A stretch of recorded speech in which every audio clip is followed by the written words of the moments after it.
Good morning, Knicks Nation. Today is Thursday, the 12th day of February, 2026, 2/12/2026. Hope you're all safe and healthy. Hope your family is safe and healthy, and that the needs of you and your family in terms of food, shelter, clothing, as well as health are being met today. Blessings upon those that work in the area of health, along with first responders every day trying their best to comfort and save lives. Those also that pick up garbage, keep streets and cities and towns clean. Those that make deliveries for our convenience. Double blessings on the men and women trying to help rescue, deliver, and recover teenagers and children that are unfortunate victims of child molestation and pedophilia, like the Epstein files. And those that are helping people that are victims of prostitution, child prostitution, pornography, child pornography, human trafficking, sex slavery, again, like the Epstein folks. Double curses on the Epstein folks. Double curses on all the perpetrators, profiteers, and perverts that create the demands that cause these disgusting industries to exist. Finally, double blessings on the homeless. More than 700,000 men, women, children, families, senior citizens, and military veterans homeless in the United States of America, and millions around the world, similar in worse conditions. Blessings upon them, for theirs is the kingdom. There was a basketball game in Philadelphia last night. The New York Knicks destroyed the Philadelphia 76ers 138-89. A couple things we got from this game. Number one, we mentioned yesterday the important and unpredictability of energy. When a team has energy, whether it's the New York Knicks, the Charlotte Hornets, whoever, they can win any game on any given night in the NBA because everybody's got pros on their team, right? These are 400 of the best basketball players on planet Earth. So last night, the Knicks had energy. One of the things that show in that energy is the movement of the basketball. And that is led by Jaylen Brunson. Jaylen Brunson last night only took 6 shots. He was 3 of 6. He scored 8 points, 2 of 3 from 3. And why is that important? Because the Knicks had 41 assists last night. 41. That's ball movement. Okay, that's ball movement. So looking at the shots distribution, Cat had 13 shots. Josh Hart had 9. Mikal had 15 shots. 6 for Landry Shamet, 6 for Brunson. Off the bench, Diawara got 10 shots. And of course, Alvarado, who scored game high 26, he got 13 shots. That's distribution of the basketball. Okay? That should be a thing. We hope that's a thing. The Knicks are officially 20-3 when Jaylen Brunson takes less than 20 shots. Think about that. 20-3. They're 14-13 when he takes more than 20 shots. Now, I think, and I mentioned this on X, and I don't like to quote on X too much because there's some real unstable, emotional people on there. But I felt compelled to say this, and I want to say it here. I think there's a disconnect. There are some arguing that Jaylen Brunson needs to shoot because he's the only one that can create his own shot on the Knicks. This is irrelevant to the majority of the games that they play. It's only relevant in the fourth quarter of a close game. So like Jaylen Brunson was used to taking over in the fourth quarter, and he's being paid to do that. So he's going to hog the ball in the fourth quarter. He needs to. Some people say he was freezing out Cat. He's not freezing out Cat. He's doing what he's supposed to do. Last night he came in the game, I think it was the third or the fourth quarter. Knicks was dominating. And he started to do his JB thing, but then he realized it wasn't needed. One particular possession, he started dribbling out the ball, but finally he let it go. And when he let it go, that ball moved so fast around the floor, he ended up with having the ball back and nailed a wide open 3. That's how you play basketball, because when the ball moves, you don't need to create your own shot. When the ball moves, the shots create themselves. Okay? When the ball moves.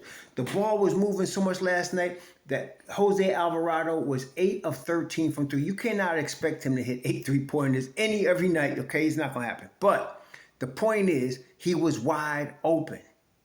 That's the point. He did not need to create his own shot.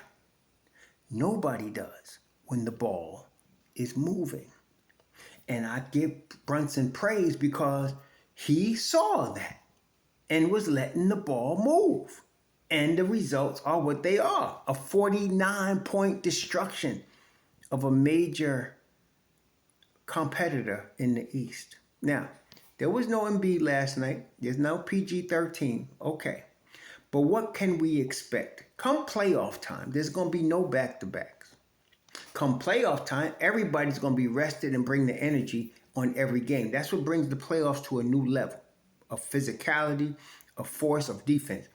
And so if the Knicks can continue to be ingrained in the ball movement philosophy that Mike Brown is really, really pushing, and that's one you got to give him credit too. That's why they're doing it.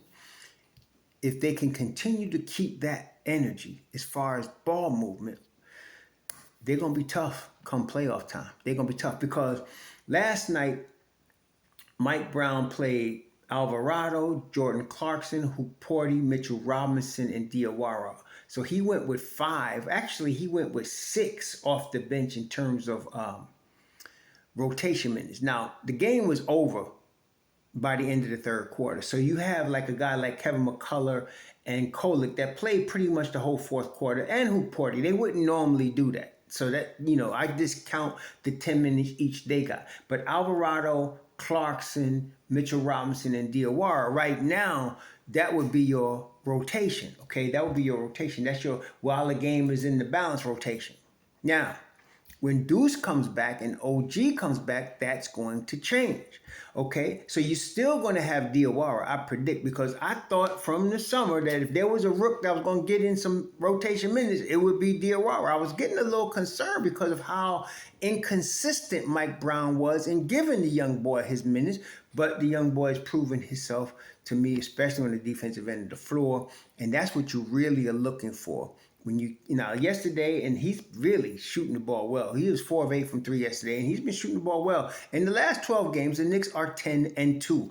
That's how you want to go into the All-Star break. And Diawara has been balling. So if he can continue on the defensive end, and he understands ball movement, and he understands cutting, which he does, he could be a key contributor here. Now, during the course of this All-Star break, we're going to talk about a couple of options, including Jeremy Sohan, who just got bought out by the San Antonio Spurs.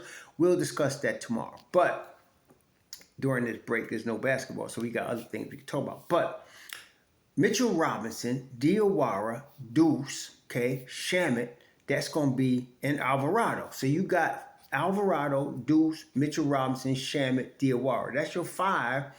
That's your 5 bench pieces right there. Okay, so if the ball is moving and they bring that energy, that's the thing. Because Jose Alvarado is energy. Okay, yes, he's a thief, ran theft. He had 5 steals yesterday. They calling cops to investigate the thievery because he was stealing it left and right yesterday. But it's the energy that he brings.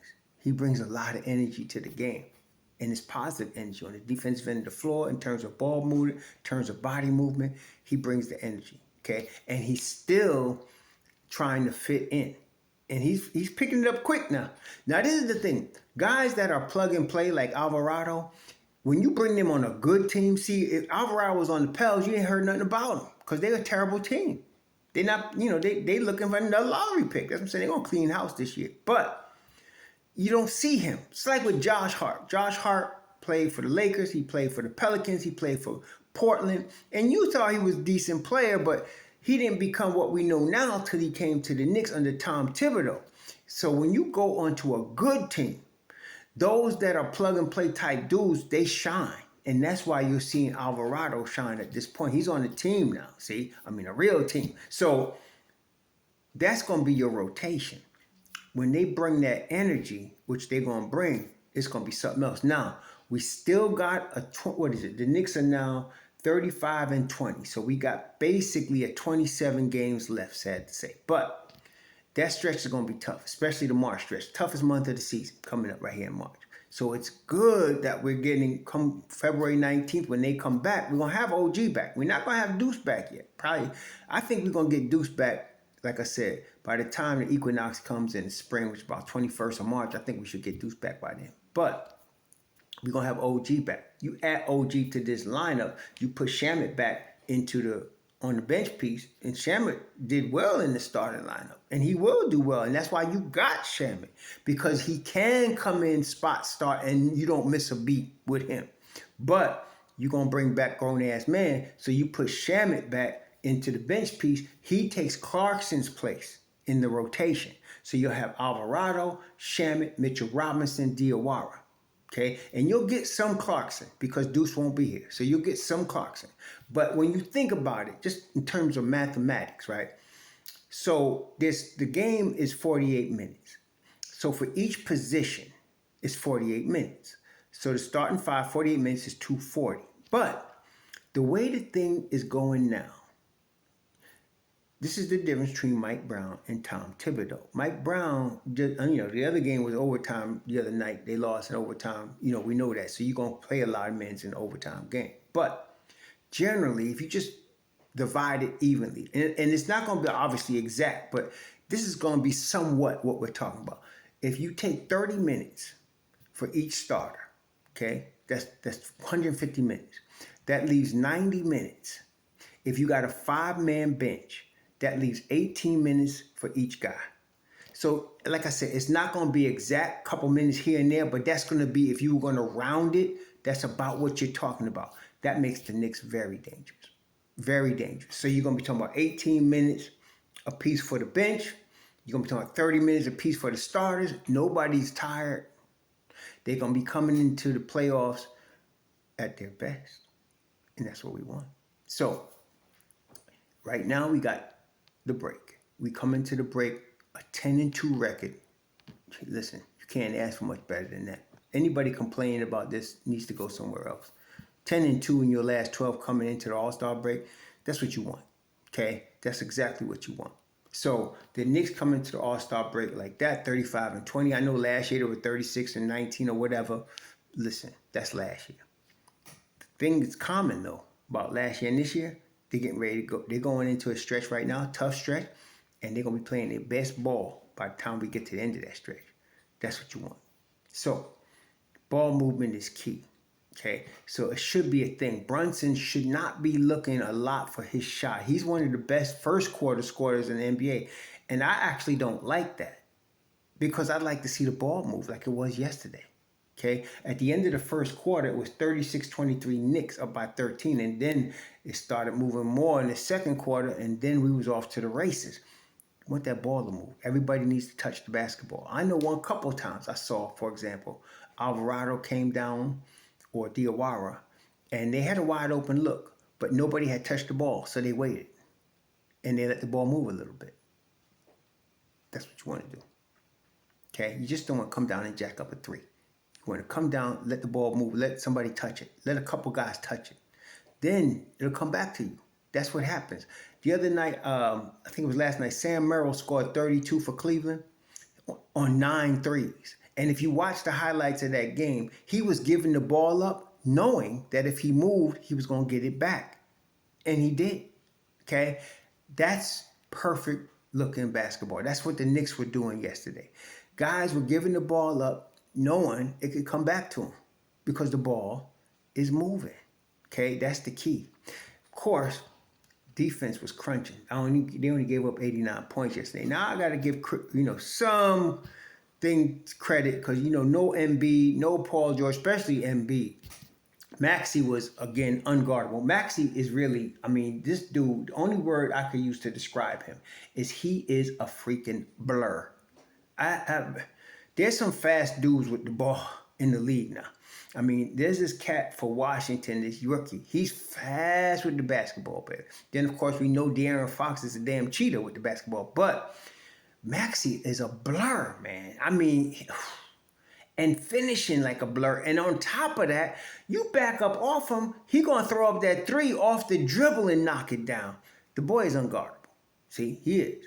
But, so they didn't have Embiid to compliment him last night. And I'm not saying they would have beat the Knicks, but it wouldn't have been a 49-point loss, put it that way. So that's going to be a thing. What we need to make a thing is, JB, let that ball move. The first 3 quarters. We're going to need JB down the stretch to take over games. You know, we're going to need that. That's what caused the overtime. Now, he was giving up as many points as he was scoring against Indiana. But the point was, no pun intended, fourth quarter, he was unguardable. And he was getting baskets. And that's what you want, okay? He could do that any game. And we're going to need him to do that. But we would like to see 41 assists. Now, we're not going to get that every game. But we could get 30. We can get 30 assists, you know. So I'd like to see that more often. You know, 20 is the ball ain't moving.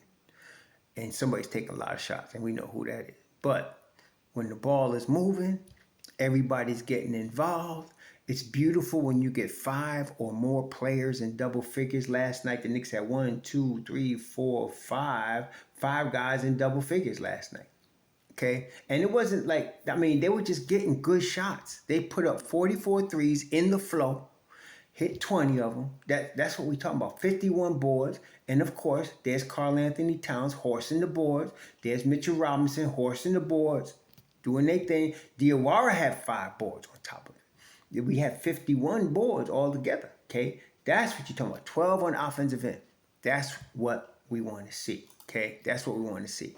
And again, the strategy of resting Mitch Rob was frustrating at times. I will admit, there were some games I was like, dang, we could use him today, and he's looking good playing. But no, they sticking with their strategy. No back-to-backs from Mitch Rob. Rest that ankle, because Mitch Rob is looking spry. I don't think since he was a rookie, he looked this spry this late in the season. So it's working out. It's working out. And so that's going to be good. Last night, the Knicks beat the Sixers in the paint 50-48. It was pretty close in the paint. But, again, the ball movement was spectacular last night. Alvarado, of course, the Dominican Boricua connection is tight, you know, with Cat and Grand Theft Auto. It's tight, you know. And then, you know, Alvarado does bring that from the bricks mentality to the game. So, yeah, I mean, this is good, man. This is very good. So I like what we're seeing. Again, you're going to have nights coming down the stretch where they don't have the energy. So I don't want y'all getting all hyped thinking they're going to go 27-0. Some of y'all do that. You can't help yourself. But when they bring that energy, you're going to see this. And when the playoffs come, you're going to see this. And this is what we want. Okay, this is what we want. I'd like them, it'd be nice for them to finish at the top of the East. We definitely want to finish in the top 2 if we could, and I think they can. And the reason that is because if you finish in the top 2, you got home court until the Eastern Conference Finals. If you probably going to meet the number 1 seed, then they have home court. Be nice if we can finish number 1 seed and get home court, you know, throughout the Eastern Conference playoffs, but okay, but we could take the 2nd spot, and we right there with Boston. So we still got some fight to go, and I think I think the Knicks could do this. So that being the case, if we get that top 2 seed, then you know, first, second round we at home court, and then final round, you know, we got to go to Detroit, play with them. We've done that before, so like Mitchell Robinson, we've been here before, so we'll do this. So I like how that looks. So let's keep it going right now. There's the break. They resting. Everybody's healing up. And we're getting ready for that second half. Now, when we come out on February 19th against Detroit, they ain't going to have beef stew. Because even he was out there throwing hands when he should have kept his behind on the bench. And they ain't going to have Jaylen Duren. So Duren only going to have to miss one more game. He missed the game last night because of suspension. He's going to miss one more, which is the February 19th game. This is an opportunity for the Knicks. They're going to bring the energy, bring the defense, bring the ball movement, and we should be all right. All right. Y'all enjoy the rest of your Thursday. Be safe out there. Sure.